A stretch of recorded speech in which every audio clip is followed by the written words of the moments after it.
भागवत जी के दूसरे श्लोक में बहुत सुंदर भाव लिखा है। क्या बोले, धर्म प्रोजित के तवोत्र परमो निर्मत सराणाम सताम। भागवत सुनने का अधिकारी कौन है? बोले जो निर्मत्सर है। हम और आप निर्मत्सर हैं या मत्सर वाले हैं? कौन सी कैटेगरी हमारी बताइए तो। निर्मत्सर का मतलब जानते हो? जिसके मन में काम, क्रोध, लोभ, मोह, मद, ईर्ष्या, मत्सर नहीं, वो कहलाता है निर्मत्सर।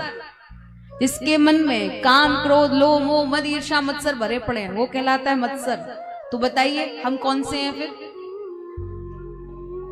हो सकता है सबके मन में थोड़ा थोड़ा मत्सर वाला भाव तो होगा ही, क्योंकि मत्सर ना हो तो महाराज अब तक ये पूरा पांडाल भर जाता। मत्सर ना होता तो अब तक पूरा पांडाल भर जाता। थोड़ा थोड़ा तो है, इसलिए भक्त भी थोड़ी विलंबता के साथ अपने अपने घर से निकल रहे हैं। किसी के मन में काम है, किसी के मन में थोड़ा सा मोह है। अरे अभी तो प्रारंभ ही हुआ है, थोड़ी देर रुक के चलेंगे, थोड़ा घर का काम पूरा कर लेते हैं। मोह इसको भी कहते हैं। किसी के मन में कोई इच्छा है, किसी के मन में कोई इच्छा है, पर ठाकुर जी को वही प्राप्त कर सकता है जो निर्मत्सर है। मत्सर एक इसको भी कहते हैं। हम किसी से ईर्ष्या करते हैं, हमारे मन में किसी के प्रति राग है, द्वेष है, जलन है, उसको भी मत्सर कह सकते हैं। पर किसी से जलना नहीं चाहिए, किसी से ईर्ष्या नहीं करनी चाहिए, किसी से वाद विवाद नहीं रखना चाहिए, क्योंकि मनुष्य जीवन बहुत छोटा है। अगर लड़ मर कर ही पूरा जीवन बिता दिया तो फिर वहां जाकर के क्या मुंह दिखाएंगे? वहां कैसे कहेंगे कि हम लड़ते ही रहे, हमारे मन में हमारे बस काम, क्रोध, लोभ वही भटकता रहा, बाकी हमने कुछ किया ही नहीं। वहां तो जाना ही पड़ेगा। उससे पहले कुछ अच्छा कर लिया जाएगा, क्योंकि मनुष्य जन्म अनमोल रे, माटी में ना रोल रे। अब के मिला है फिर ना मिलेगा, कभी नहीं, कभी नहीं, कभी नहीं। संतजन कहते हैं कि निर्मत्सर बनो। मत्सर और मच्छर दोनों ही हमें काटते हैं।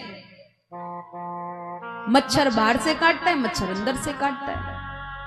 बाहर वाले मच्छर से बचने के लिए बहुत सारे साधन हैं, और अंदर वाले मच्छर से बचने के लिए कोई साधन नहीं है। वहां तो केवल एक ही साधन है। अच्छा, यहाँ कितने लोग हैं जिन्हें हनुमान चालीसा याद है? हाथ उठा के बताइए।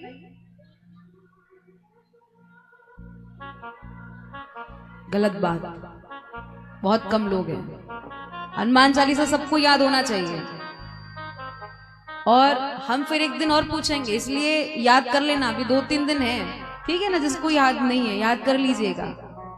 प्रारंभिक दोहा, श्री गुरु चरण सरोज रज निज मन मुकुर सुधार, वर्णो रघुवर विमल जसो जो दायक फलचार।